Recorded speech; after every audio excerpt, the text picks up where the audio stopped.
Thou shalt not suffer a witch to live. Exodus 22:18.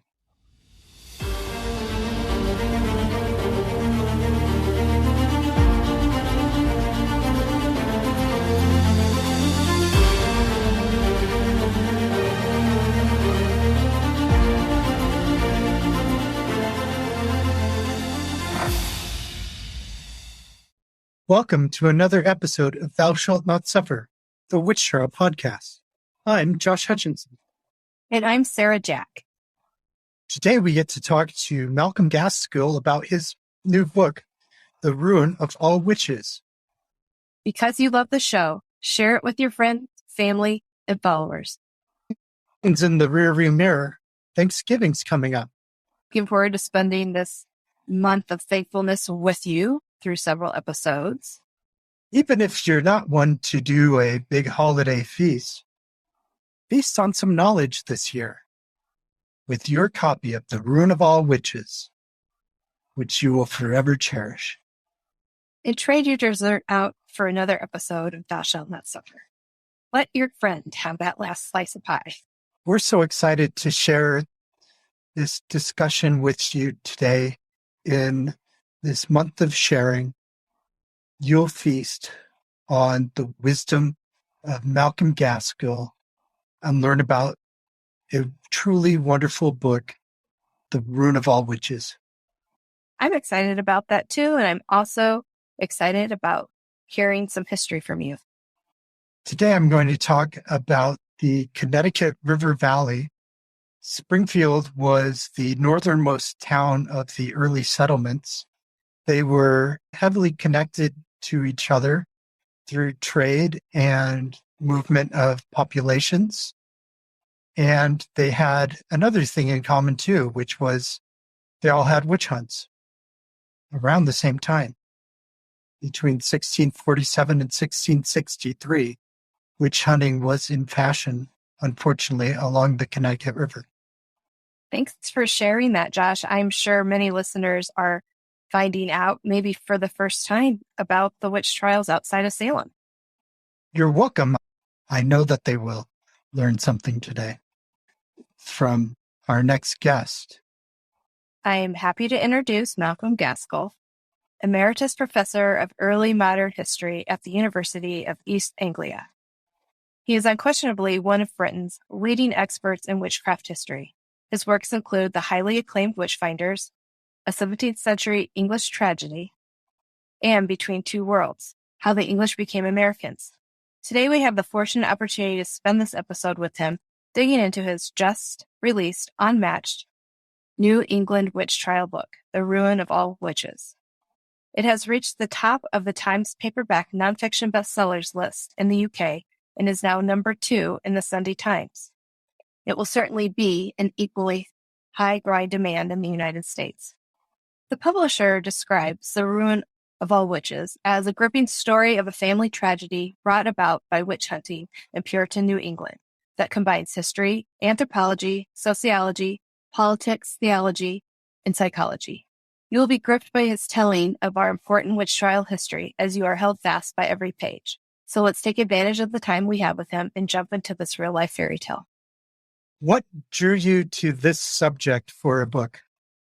I'm a historian of witchcraft. I've been working on the history of witchcraft for best part of 30 years. You're always looking for the next story, and I've done big overviews, and I've done some smaller stories, but there's something about this one, which is, it's just such a fine-grained, detailed story of a witch hunt. So it really enables you to get very close to the story and to the characters involved and actually see what the mechanics of a witch hunt are, the social, economic, cultural mechanics, really up close over a period of time. Because quite often with the history of witchcraft, we get these kind of big overviews and we can make assumptions about the way that witch hunts happen almost automatically. And I think when you look really close at a story like this, and the sources allow you to do that, you can see that people hesitate and for a period of time they do nothing and they almost contradict themselves. It becomes a very much more of a human story, I think. And it's just a very good insight into the way that our ancestors were probably a bit more like us than we think, in that they weren't always terribly sure of themselves. But even so, at Springfield, Massachusetts, they do still, in the end, all the factors come together and they do actually have a witch hunt. We were talking the other day about how intimate this felt compared to those other books we've read, particularly about other Massachusetts witch trials. They've been more of a broad survey, and you don't get quite this level of detail. So it's quite refreshing to see that. I think that's one of the things that drew me to the sources, is that you really do see the characters, and also they do, through their depositions that they make to William Pynchon, who is like the landlord and the magistrate, and he runs everything in Springfield. They do tell him how they feel. This is one of the really important things. So when you're trying to write this like a story, you don't have to kind of invent people's feelings or their nightmares or their dreams or their emotions, because they're actually set down in the record. And that does turn it into something which is much more novel-like, I suppose, much more fictive, more kind of cinematic.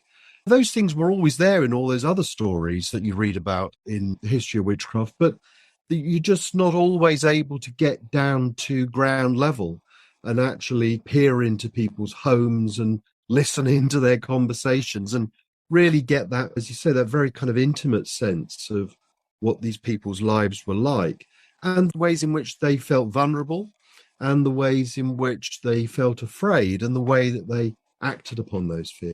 You mentioned the mechanics of it, and now you're talking about the listening through the walls and hearing the story. I feel like those pieces really need to come together, especially for those interested in understanding and not just following the assumptions. So what you were able to do with that is so great for readers and researchers of all levels. I think it's going to be really important in helping so many individuals get to that next level of understanding their ancestors' experience, how it all comes together. So thanks for doing that.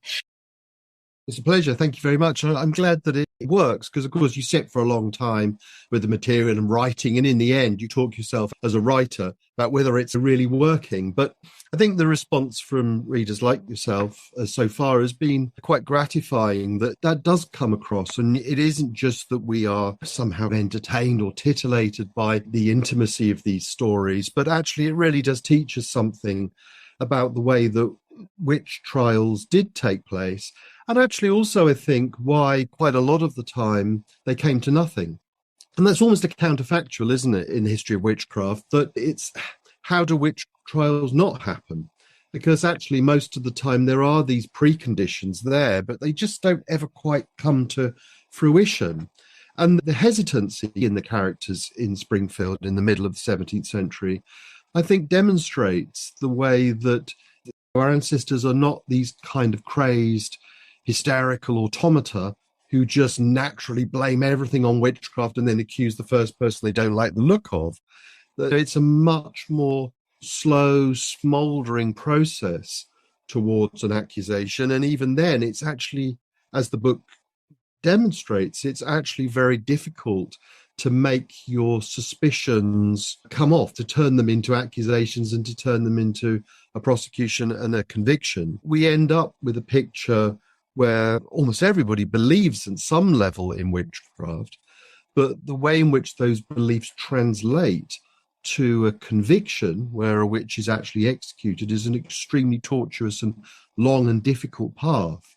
And that at every stage, it's actually quite likely, from the perspective of the accuser, it's quite likely to result in failure. And you mentioned that this takes place in Springfield, Massachusetts. Can you give us a little background on the community? Okay, so Springfield is not quite like most other New England Puritan communities. It's a godly town, but it's founded quite deliberately for trade and for profit. So William Pynchon, who is a migrant from England in the 1630s, is a trader in beaver fur.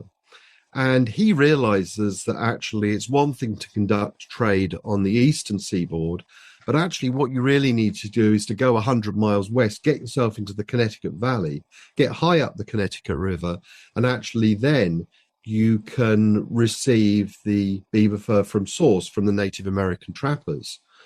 And that's really his skill. So this is a very entrepreneurial town.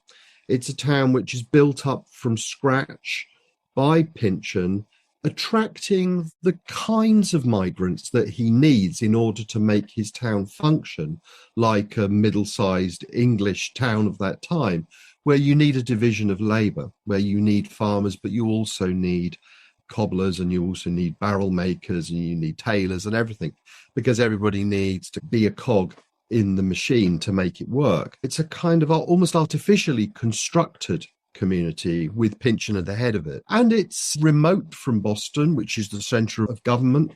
And there's a sense in which this town is rather isolated.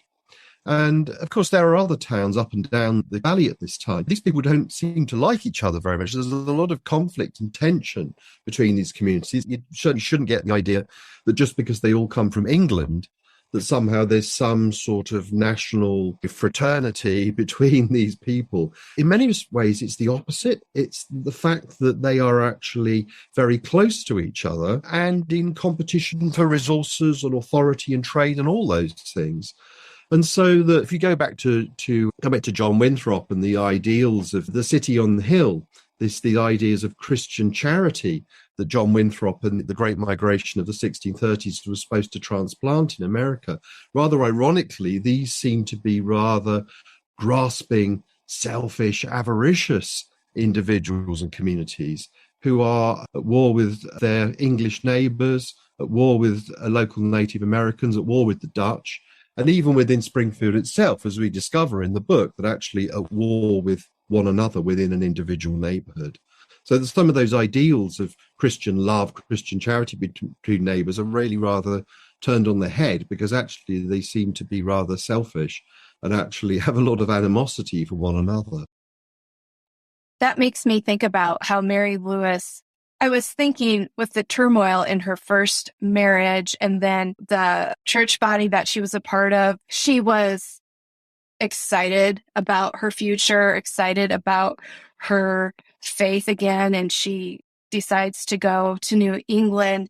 But then so quickly there is all of this fighting and stuff. I was just thinking how she really wanted to turn over a new leaf, but then when you get there and in that situation with all that it was taking to survive and to fight to get a new life going, it came back to that. This is a story about hope. It's a story about high ideals. These are, whether these migrants from England, from Wales, from British Isles are Puritans who are going for religious reasons, or whether they're economic migrants, or whether it's a mixture of the two. You just don't get on a boat in 1630 to cross the Atlantic unless you've really got some very high hopes for the improvement in your own future. Now, an almost inevitable consequence of anyone whose hopes are that high is some degree of disappointment. And that actually that this is not a world where there is something for everybody. And this is particularly true in this area of spirituality and religion, because there are those who feel that they are quite convinced in their own hearts that they are chosen by God. They are, according to Calvinist theology, they are the elect. They are the ones who will reign as saints with Christ at the millennium. And they believe that implicitly. But when they get to New England, they then have to prove themselves all over again before their congregations that actually that God's grace is in their hearts and so on. And actually, sometimes the congregations are not convinced. And this causes, I say it's really beyond disappointment. I think there is certainly, we can see some cases where people suffer really quite extreme depression and maybe even have nervous breakdowns because that disappointment is so total. They feel totally spiritually broken and they feel they may never be accepted. And so that there may be something of that in Mary Lewis. Unfortunately, one great body of records we don't have a Springfield of the Church record. So it's a little bit difficult to know who's in and who's out and who's struggling. But we know from other sources that she's definitely someone who's suffering from not only from a mental illness, but from spiritual turmoil. And of course, at that time, they could be almost one and the same thing, or at least they were fused together and you couldn't easily separate one from the other. Her personal experience of mental illness, I think, was in terms of terror and fear of the devil, the fear of her husband, but also a kind of a real sort of existential despair with herself, that maybe actually she wasn't quite as spiritually worthy as she had imagined before she went to America. There is this history of disappointment, I think, to be written about New England, as well as about success and triumph and fulfillment. We've spoken a little about Mary Lewis and William Pynchon. The third main character in this story is Hugh Parsons. What can you tell us about Hugh? Almost everything I can tell you about Hugh comes from the witch trial against him. His origins are obscure. He is almost certainly, I think, English rather than Welsh, and he probably goes over in the 1630s, as so many others do. And so many other people in Springfield, he is hired by William Pynchon because he has a particular skill and trade, and that is that he's a brickmaker.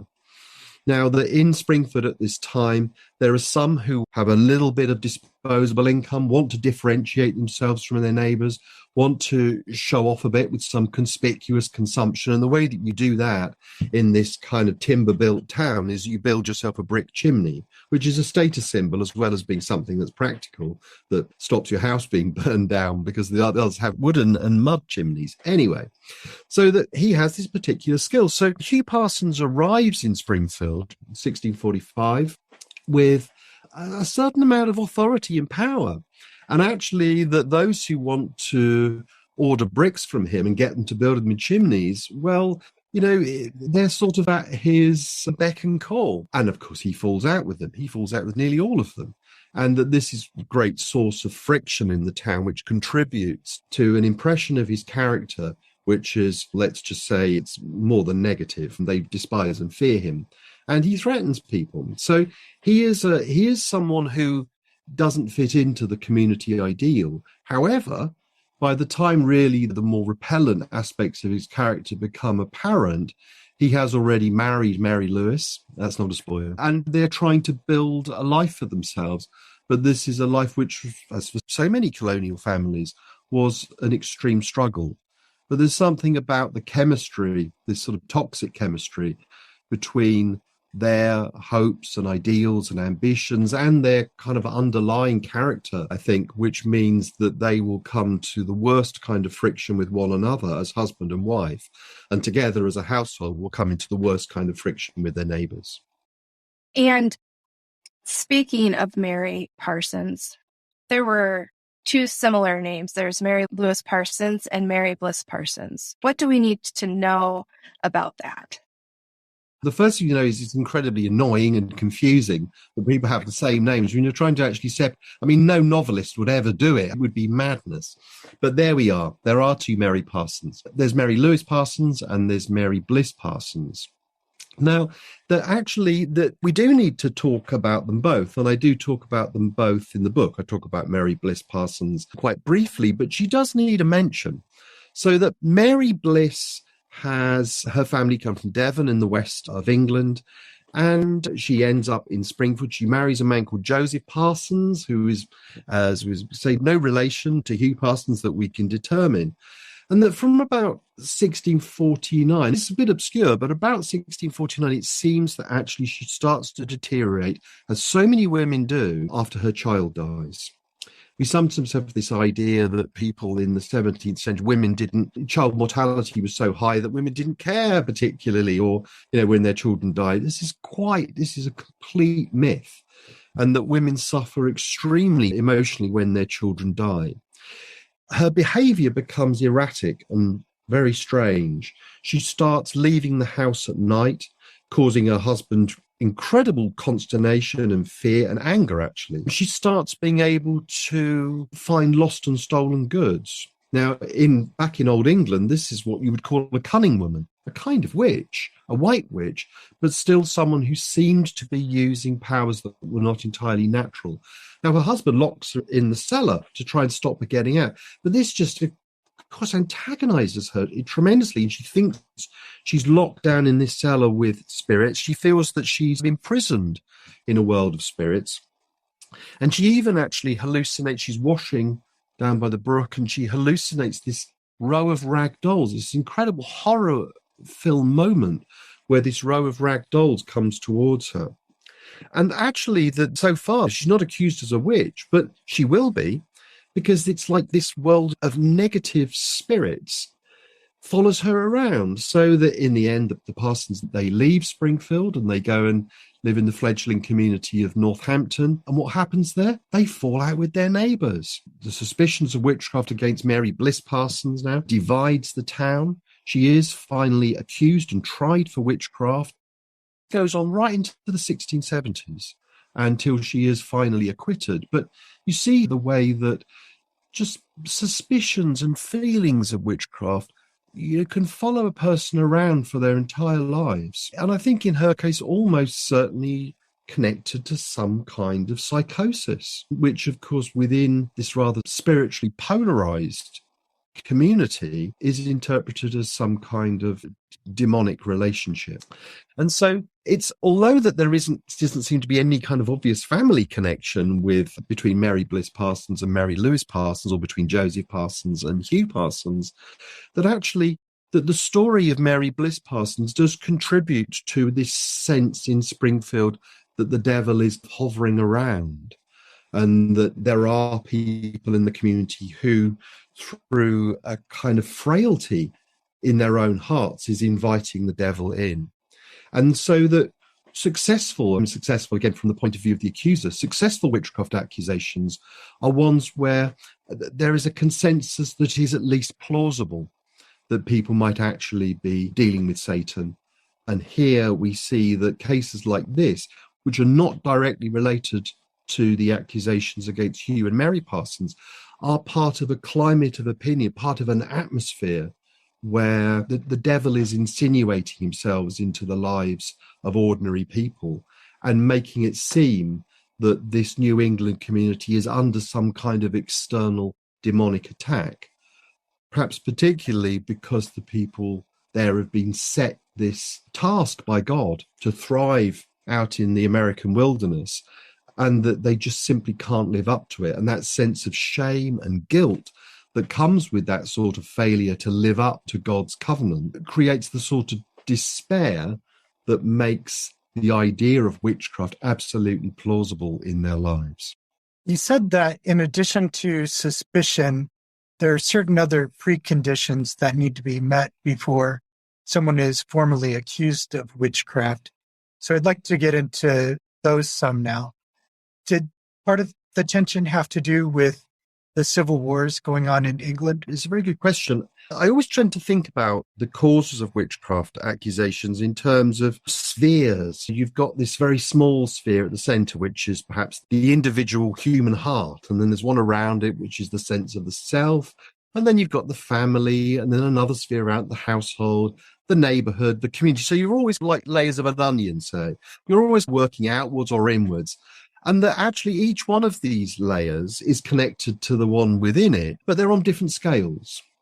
And so that at the centre of this story, we've got really a sense of personal despair, anxiety, terror, and marital breakdown.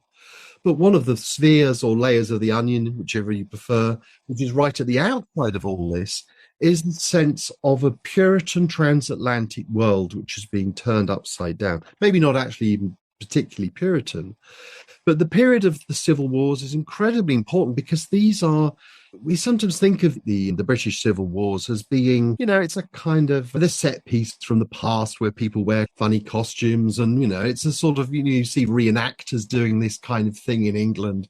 And actually the way that rather belies the fact that at the time, the Civil War was experienced as some kind of end of days, some kind of end of time, some moment before Armageddon, where the whole world was being turned upside down.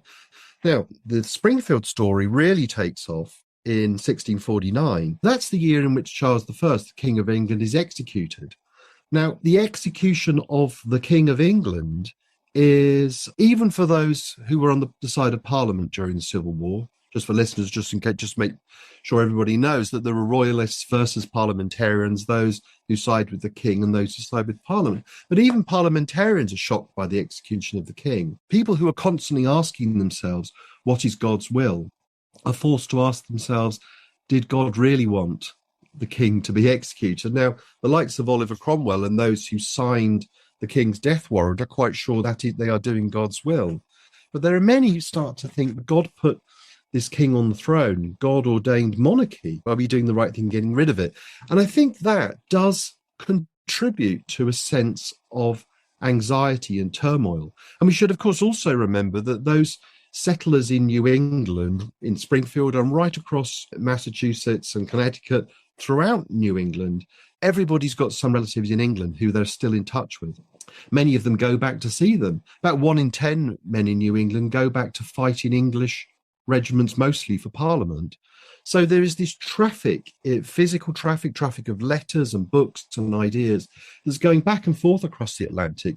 So that actually, just because these New Englanders might think of them as proto-Americans, they actually, in their emotions and their feelings, are still very sentimentally attached to England and still call themselves the English and feel that they are still part of England, so that they are worried and very emotional about the consequences of the fighting in England. And so that, that feeling that maybe if you do the wrong thing, that the devil has somehow got the better of you, and that the devil is raging and very active, or the devil may even be joyful in the face of these calamities, is an essential backdrop to a community like Springfield thinking that perhaps the devil is watching them and that the devil will find some chink in their godly armor and get in there and destroy them from within. Because there is something really important, which I always tell people about, the difference between New England and the sensibilities of its people, which is that although the people in England are heartbroken by war and that they suffer all sorts of anxieties, they never feel that England will cease to exist. Whereas the New England colonies do have that existential fear hanging over them at all times, that maybe actually, if God is disappointed with the results of his experiment by entrusting this covenant to his new Israelites, he'll get rid of them. And there will be some kind of Sodom and Gomorrah reborn in 17th century New England. And of course, by the 1670s, when the wars with the Native Americans really take off, that fear does for a while start to feel like it will come to fruition. And Springfield itself is almost completely destroyed in 1675 as a consequence of those wars. So that existential fear is always hanging over these colonists, and I do think that makes their anxieties rather particular and special. And then along with that, did the witch panics in the 1640s in East Anglia, how did they affect the witch hunting? Yeah, that's another very good point. So the witch hunt in East Anglia that goes between 1645 and 7 couldn't really have happened without the Civil War itself. There's a suspension of legal authority. There is disruption of the normal law courts. There are men, in this case, the Witchfinder General, Matthew Hopkins and John Stern. They come forward because this is a time when Puritan men of action feel that they should take the initiative and that they can, and that they feel that there is a righteous war to be won. So that the English Civil War and the East Anglian witch hunt really do go hand in hand. And then, of course, that the news of the East Anglian witch hunt does go across the Atlantic. So that it's quite obvious that William Pynchon in Springfield knows about what's happened in the East Anglian witch hunt, because they start using techniques and methods which have been used in East Anglia. And that even during a Boston witch trial that takes place a little before this, the Springfield witch hunt, that where William Pynchon himself is sitting as one of the magistrates, they say they need to search the suspect and watch her to see whether the devil's familiars come to her. And they actually say in the record, using the methods as used in England, I'm paraphrasing a bit here, but using the method used in England, the surest and the best way.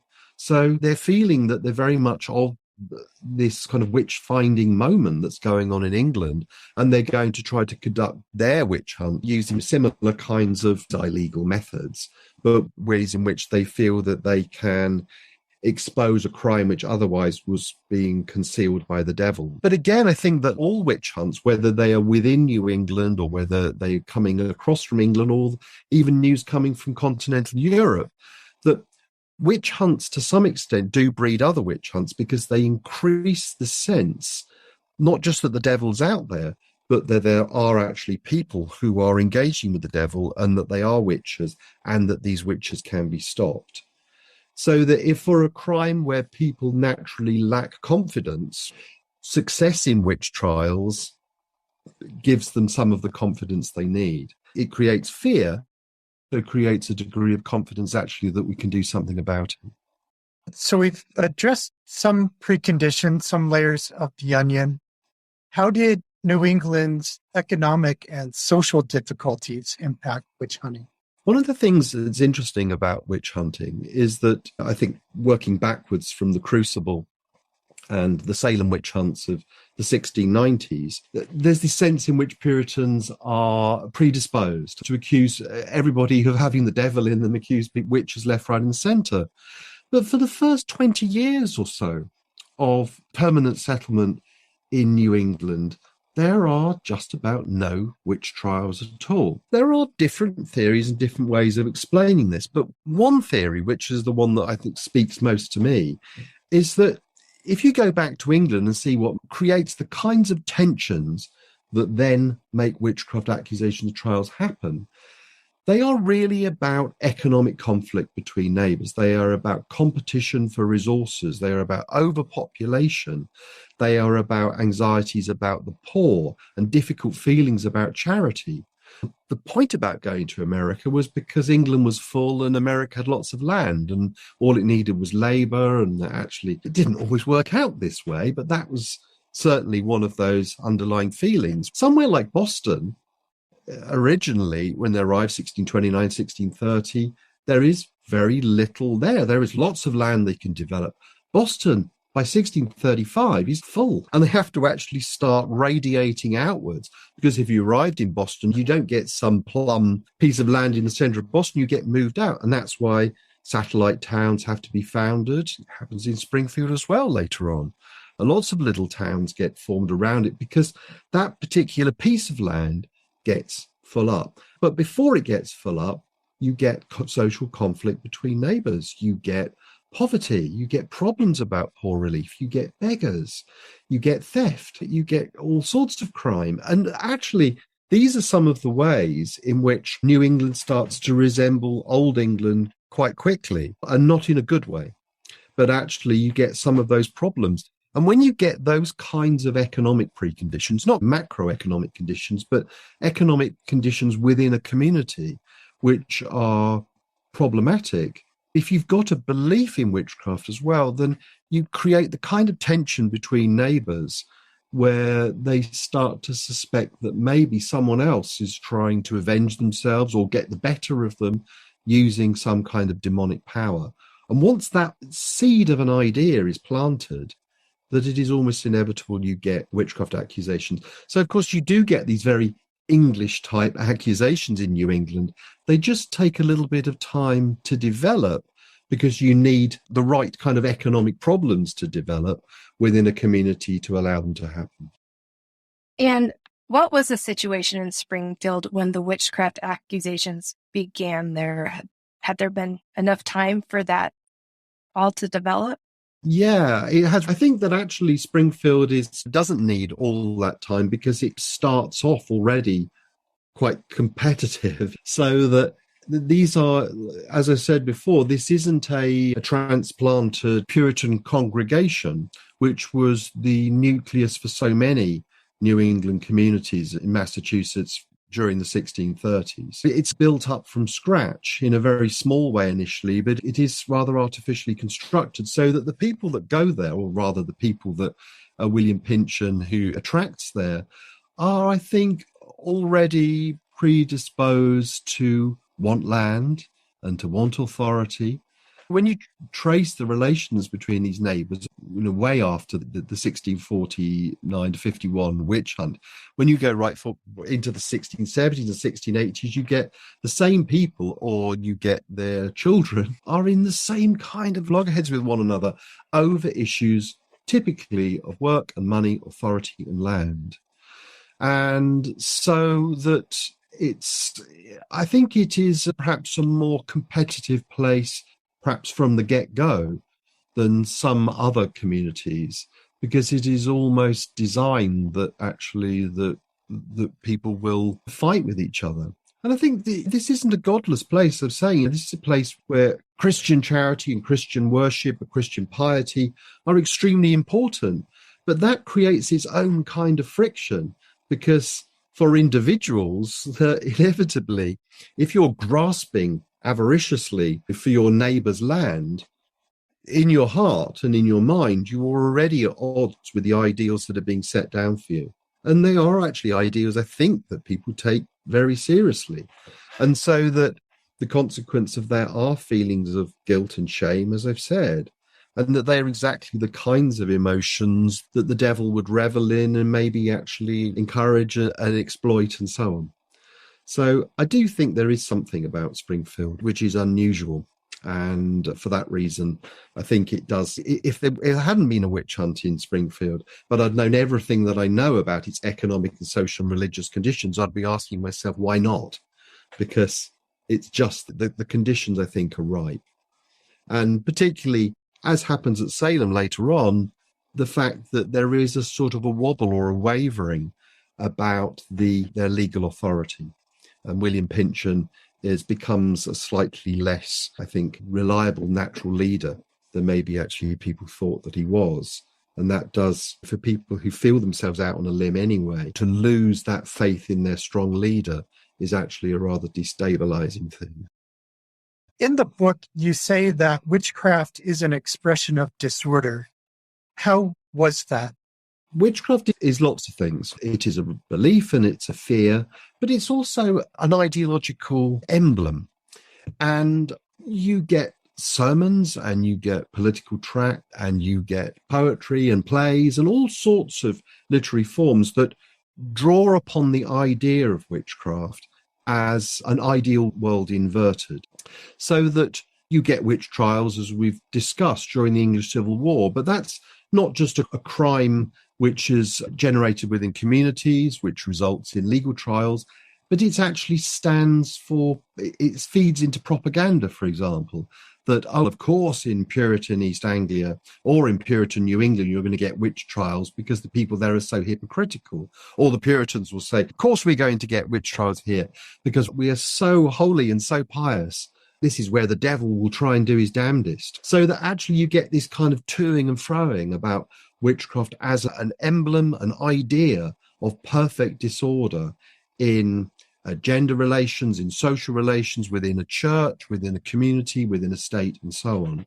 So it always has that ideological function. When there are actually real witchcraft trials, then they become illustrations of that disorder, as if, wow, look at what's happening to this land. It's going to hell in a handcart. So the Bible teaches rebellion is as the sin of witchcraft from the book of Samuel. So this idea of rebellion and of political chaos and of revolution are tied ideologically to this image of witchcraft. And the communities that have witchcraft accusations, like Salem, find that actually the trials themselves become much more socially disruptive than the witchcraft that the trials actually set out to get rid of. There's this tragic, cruel irony. And that Salem and many other places of severe witch hunts do come to realize that. It's almost really losing your temper and saying things you don't mean and then calming down and looking back and slightly objectifying yourself and thinking, I lost control and I'm sorry. Exactly that happens at Salem, but 20 people are dead. And so that this sense of a kind of these emotional volcanoes that then burn themselves out is very much at the heart of the idea of witch hunting.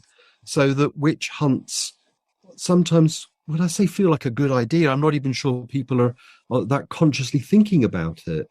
I think they can feel righteous. They can feel like a purge. They can feel like a correction to some kind of corruption within a community, but they never quite deliver that sense of purification and of correction at the end of it. On the contrary, they often leave a queasy feeling of regret and of remorse. And to set it in its religious framework, perhaps actually the devil was in us. Perhaps actually when we thought we were fighting the devil, we were the ones who were being manipulated by the devil. And that's what I think happens when your thoughts, when all your actions and all your motivations are keyed to some kind of supernatural superstructure, where you feel that your thoughts and your deeds are constantly, in a very direct way, keyed to the devil's temptations or to God's providential impulses. What was a witch to New England settlers? It was that person that was getting manipulated by the devil. Just that question, what is a witch? It's such an incredibly multifaceted and mutable concept. So again, you have the biblical witch and you have the legal witch. The witch is someone who forms a covenant with the devil, but how do you prove that? But in the community, the witch is somebody who was trying to harm you, your household, your domestic interests, your livestock, your crops, and very particularly, and this is really important for the history of witchcraft, your children. Children are so often at the center of witchcraft accusations that the fear of parents towards their children is that most intense emotional experience. The parent who thinks, as I think many parents would, I would die to protect my children. If you take that intensity into a situation where people really do believe that someone is trying to use black magic, in effect, to murder their children, you get the most vicious kind of defensive response. And that vicious defensive response often translates into witchcraft accusations, because witchcraft, the suspicion of witchcraft is often based upon the belief that someone else is jealous and envious and therefore can't have what you have and therefore will just destroy it and spoil it. You know, that anxiety is very common. This is part of the Springfield story as well. There's a lot about children, a lot about women becoming pregnant and about the anxieties around childbirth and about infant mortality, and the sense that in some pregnant women that Hugh Parsons is there, he's watching them or tormenting them when they're giving birth. We might be apt to think, oh, this is just these women just blaming things they didn't understand on Hugh Parsons.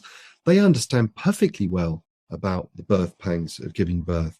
They just think that in this case, that this man is responsible for it. And that genuineness, that authenticity of that belief, that sincerity of belief, I think is something which we have to at least accept might be possible in this story, so that we don't just explain it all away and dismiss it, as people so often do, and say, oh, it was just because they didn't like someone, or it's just because they couldn't explain some natural phenomenon. Whereas actually all those kind of evasions from the historical truth ignore the thing that's at the center of it, which is, for these people, the belief in witchcraft was a real thing and that witchcraft was a real power, albeit one that they found very difficult to identify specifically and even more difficult to prove at law. You spoke about them needing to be in covenant with the devil. What was the 17th century New England Puritan view of the devil? There's so much about the New England Law Code departs from English common statute law because they stick very closely to the Mosaic Code. They stick very closely to the Bible. And this is true about Puritans in England as well. The message which they really wanted to get across was that the devil is a malign spirit, the devil is a fallen angel, but is the instrument of God. Because if you start saying that the devil is the enemy of God, you get into kind of heretical grounds, that the devil isn't some negative equivalent of God. God is supreme. And therefore that God uses the devil as an instrument, as a kind of chained servant, in order to tempt the sinful to their own destruction. That's really what they want to teach. And they want to teach, therefore, that the covenant that you have with Satan is in your heart. But these are, both in England and in New England, these are rather abstract theological ideas that are, whether they can be grasped or not, I don't know. Maybe people don't want to believe them. But a lot of ordinary people whose religion is also attached to their sense of folklore and the stories of the woods and the wilds and the wilderness they've grown up with. This is a world where actually supernatural beings like fairies and devils and ogres are tangible. They are actually real monsters that lurk out there. And so that it's very difficult, say, particularly for a child. These are children grow up in these communities who are told about the devil. Children, first of all, understand about monsters. They understand about creatures. They don't understand about abstract ideas about ethereal spirits that might infect your heart. And so that some people, I think, don't necessarily move on from that idea that the devil is some kind of lurking creature. So there is a tension between that theological idea and what we might call a kind of folkloric idea about the devil. Of course, in New England, it's given particular kind of an even stronger tangible sense because of a certain kind of elision between what the Puritan settlers see as godless Native Americans, who many feel that they had tried to bring the gospel to and failed. And they would say that Native Americans don't realize it, but actually, because they don't worship a Protestant God, they're actually worshiping the devil. And particularly when there are political and economic tensions over land and so on that, as I say, erupt in the 1670s, you can get this kind of elision between this idea of demons out there in the wilderness and these demonic Native Americans who really will come into your remote homestead at night and kill people, because of course that's exactly what happens.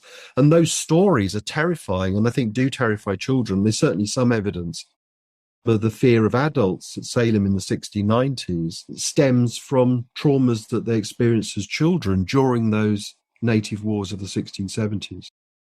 I just want to say that one of the quotes that you had in your book when you were discussing some of that was "let the devil rage." And I just thought that was like put in there perfectly. I loved that thought put in there with the other.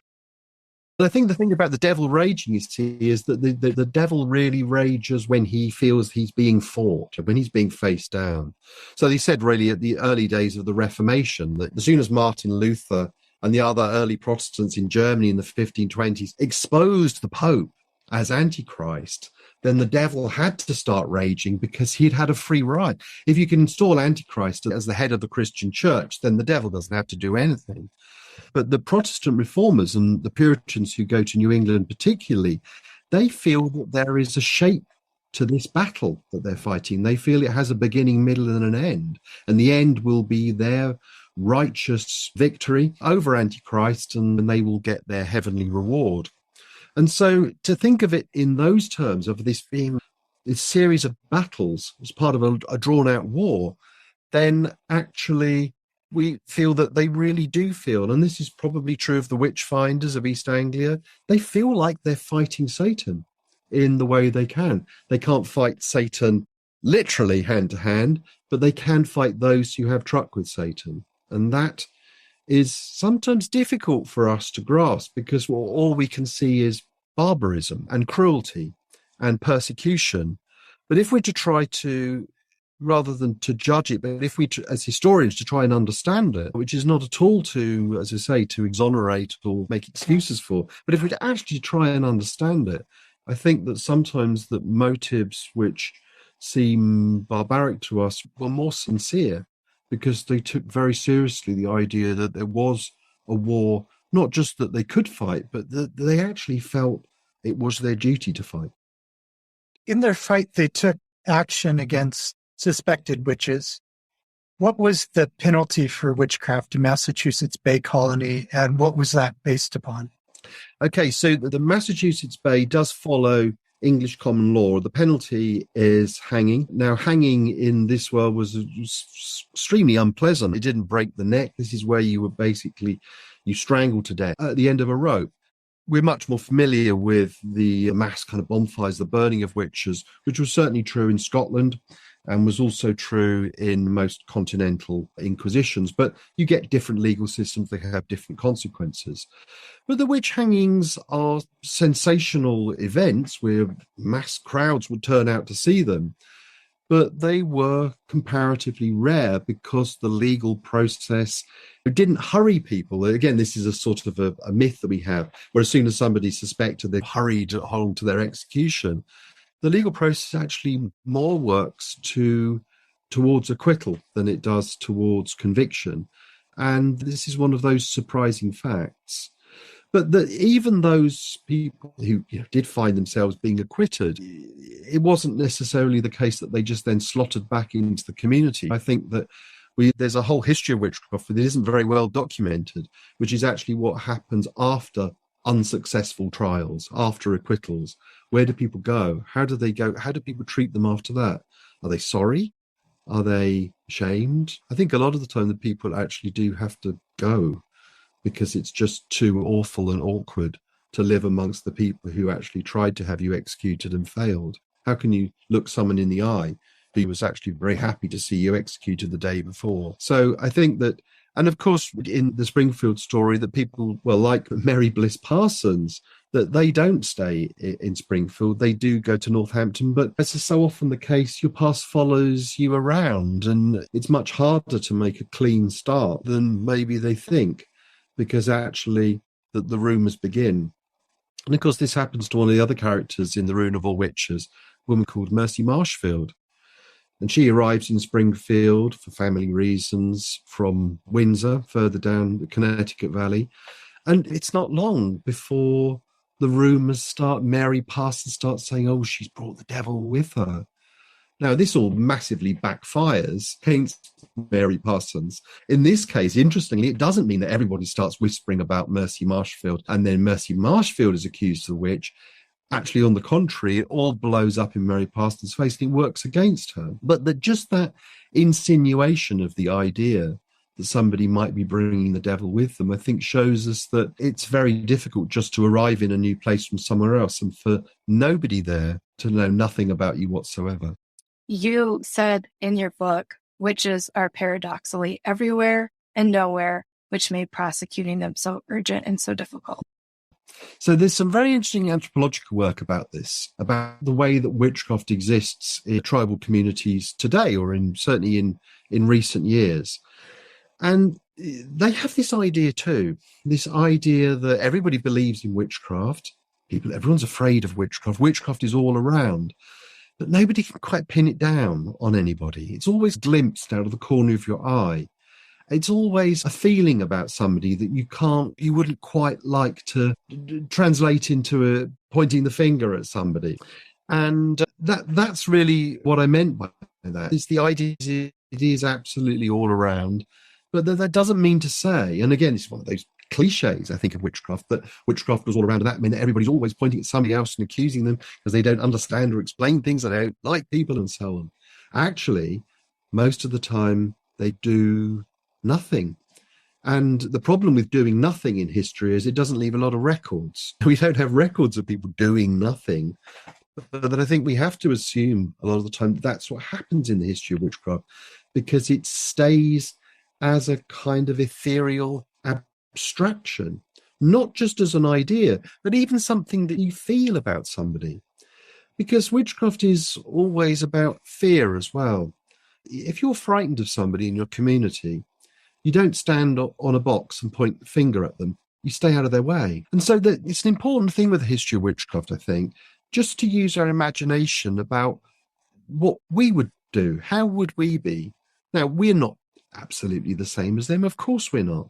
But there is a degree of common sense. Actually, what I'd probably do is just be polite, stay out of their way, keep your mouth shut, try not to antagonize them, but try not to ostracize them either. I think that is almost certainly what most people do most of the time. It's only really when the suspicions against somebody reach a kind of critical mass and something happens to trigger it. And quite often that is the fear of a mother about her child, because that's when, all caution is thrown to the wind and they feel actually they're consumed by this kind of rage and fear It means that they will actually stand up in public and say, I think that person is a witch, and I think that person bewitched my child. But behind that's the tip of the iceberg, and the submerged 99% of the iceberg is all the stuff that often doesn't leave much of a trace in the historical record, because actually it's that part of the iceberg that doesn't actually amount to anything in the end, because accusations just go nowhere. Or people just keep them private. And I think we've covered an awful lot of ground, but I think I'd just say just one concluding remark is that it's that when we look at the documentation, the evidence we have for the history of witchcraft of many different types, I think we have to remember, it's important to remember that it's what makes that all stick together in a witch hunt is emotion, toxic emotions of envy and fear and anger and rage. And these are, of course, this is where we can bring something of ourselves into the past, because although we apply these emotions to different situations and in different circumstances, and maybe we're better at restraining them, who knows, that really these are things which we can identify within our own lives, and they're things which I think are absolutely central to making witchcraft accusations happen. So really, my final remark really is just a kind of a plea for some imagination history, and that imagination really in witch hunting is to think, what part do these emotions play? Because once you get the emotions in action within a story, I think it makes a lot more sense than it might do otherwise. I feel like I know what this book is going to mean to American readers. How is it different than what it means to the UK? I suppose that would be interesting to see what the response to the American audience is. But for the UK response to it so far, I think that a lot of people have responded to it in one of the ways which I pitched it, which is a kind of a real-life fairy tale. And the thing about fairy tales is they don't really exist anywhere. And they don't actually always exist in a set particular time. They feel like the distant but not too distant past, and they feel like a distant but not too distant place, but still you can identify with it. And I hope actually that American readers will respond to it in the same way, rather than just seeing it as a piece of American history, because I think actually that many of the themes in it, the human story behind it, are universal, although obviously it will have, I think, interest to people in New England and Connecticut and Massachusetts, and perhaps even particularly in Springfield as well. We'll have to wait and see what Springfielders make of it. It has that fairy tale feel. And when Josh and I were reading through it and talking a little bit as we read, when you go through a fairy tale, sometimes you read a chapter or two chapters, and then, the next day you come to it again, and you've thought it was very much like that for me. I had to take breaks. I had to process the emotion of what I was feeling. I would send Josh messages or turn to whoever was near me, and I'm like, I feel enraged. I feel scared. I feel the desperation of these women. And you picture the surroundings and all of it. It was just phenomenal. That's great to hear. Obviously, I don't want to manipulate anyone else's emotions, but I'm obviously pleased that you had that kind of visceral response to it, because that's really what I was hoping for. One of the worst things, isn't it, about history, the history of witchcraft or any history, is that people feel that it's dead and that it's gone. And I think by putting the emotions back into the story, you can understand it. But also equally, we can make these stories live in the present, because after all, they are dead in the past. They only exist for us. History only ever really exists in the present, doesn't it? Where else could it be? So that it should, I think, mean something to us. I think we should, and maybe even we learned something about ourselves. And witchcraft is one of those things where we feel very different from our ancestors. But actually, when you look at the emotions that lead to witchcraft accusations, I hope there's a chastening effect that actually we're really not so different from them, and maybe we're prone to some of the same paranoia and the same persecuting impulses as our ancestors 300-400 years ago were. It's also a handbook. As your book has so many parallels in it, for me, it has those two parallels. It's the fairy tale and narrative, but it's also a handbook for understanding. That's great. Thank you so much. Now here's Sarah with another important update on witch hunts happening now. Witch hunt happenings in your world. Here at Thou Shalt Not Suffer podcast, along with the Connecticut Witch Trial Exoneration Project, we have prioritized remembering the stories and names of innocent witch hunt victims in North America. These victims are from the 17th century. We have the benefit of time passing and can look back at past history and right some wrongs. But on the continent of Africa, South African Pagan Alliance's advocacy against witch hunts is in the living situation of real witch hunts. It's not a historical situation. The families of those killed for witchcraft are still living in fear within those communities where killings motivated by superstitious fear are active threats and have harmed their loved ones. The witch hunting is intending to stop evil, but the murdering is the evil. And rural South African community members are not safe from it. Podcast listener Damon Leff of the Alliance, legal professional and witch hunt advocate, has kept a record of reported cases. That project is called Remembering Their Names, Victims of Witch Hunts in South Africa, 2000 to 2021. We recently spoke with Damon Leff of the Alliance, who has informed us of the advocacy's progress and work with South African leadership. We are so appreciative that he reached out to help us bring awareness to all witch hunts. His advocacy brings the matter of the living situation of witch hunts in African countries to us, and we must respond. His advocacy brings the matter of the living situations of the witch hunts in African countries to you, and you must pay attention. Stay tuned. As you've seen, we are highlighting art that stands against the witch hunt. Art is a powerful and special message, and I am so thrilled to see it working to educate the right message about witch hunting being a crime. However, some art is still not sending the needed message. Witch hunt murders are happening on our planet, yet some American singing and baking artists use the witch burning image lightheartedly to further their art. This choice perpetuates the acceptance of persecuting other. It has a clear message, and that message is that the witch was real, she was to blame, and we killed her. It's a murder message. Those men and women represented on a burning pyre were innocent, not in a devil pact. Yes, this sounds strong, and maybe it sounds inflexible, unimaginative. It most certainly is a strong and inflexible request I am making to stop witch fear. Many art forms are making efforts to educate against witch hunts, and it's now out of touch to continue ostentatious use of the image of a witch burning in the flames. We have witch hunting to stop. We still have the flames of witch fear to stomp out. So, citizens of the USA, I urge you, now that you know what's happening, if you get out your frosting and ganache for a witch interpretation, think twice about what you're saying with our image. Performers, put your microphone all the way up and stand against witch killing instead of drawing a crowd with a witch burning thing. Harm is happening to innocent humans while we educate. Listeners, let's support the countries in Africa and across the world where innocent people are being targeted by superstitious fear. Support them by acknowledging and sharing their stories. Please use all your communication channels, including your art form, to intervene, not disregard the victims. Stand with them. Talk about what you have learned here. Thank you, Sarah, for that informative segment. You're welcome. And thank you for listening to Thou Shalt Not Suffer, the Witch Trial podcast. Join us next week for Dr. Danny Buck. There's something for people on both sides of the Atlantic.